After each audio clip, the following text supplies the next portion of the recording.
ఇలా దేశంలో ఏ మూలకు పోయినా ఎక్కడికి పోయినా కేసీఆర్ అంటే ఒక మహానాయకుడు, త్యాగం చేసిన నాయకుడు అని చెప్పి మాట్లాడతారు. రేపటి నుంచి ఏం మాట్లాడతారు? సిబిఐ ఎంక్వైరీ చేస్తే ఏం మాట్లాడతారు? కేసీఆర్ అంటే సిబిఐ కేసు అంటారు. మా నాన్న పరువు పోతే నాకా బాధ, మీకా? మీకు పైసలు కావాలి కదా, మీకు పేరుతోనేం పని? ఇంకా కూడా ఈ విషయాలు అర్థం చేసుకోకుండా, ఇంకా కూడా ఇటువంటి వ్యక్తుల్ని దూరం పెట్టుకోకుండా ఉంటే ఇక కేసీఆర్ గారి మీద సిబిఐ కేసు వేసేటటువంటి స్థాయికి వచ్చినాక ఏం పార్టీ ఉంటేంది పోతేంది. బీఆర్ఎస్ పార్టీ నాయకులు నన్ను తిట్టుకున్నా సరే, లోకల్ బాడీ ఎన్నికలలో నాకు నష్టం జరుగుతుంది అనుకున్నా సరే, మా నాన్న మీద సిబిఐ ఎంక్వైరీ పడ్డాక ఏముంది, తొక్కల ఎలక్షన్ ఒకటి గెలుస్తారు, ఒకటి ఓడిపోతారు. అసలు ఓడిపోయే పరిస్థితి ఎట్లా వచ్చింది? ఇటువంటి దుర్మార్గుల వల్ల కాదా వచ్చింది? ఆలోచన చేసుకోవాలి కదా.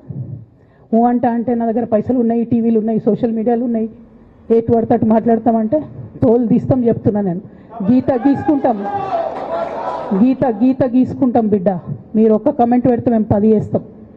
ఏది పడితే అది మాట్లాడచ్చు సోషల్ మీడియాలో అనుకుంటూ చూసుకుంటూ ఊరుకుంటున్నా.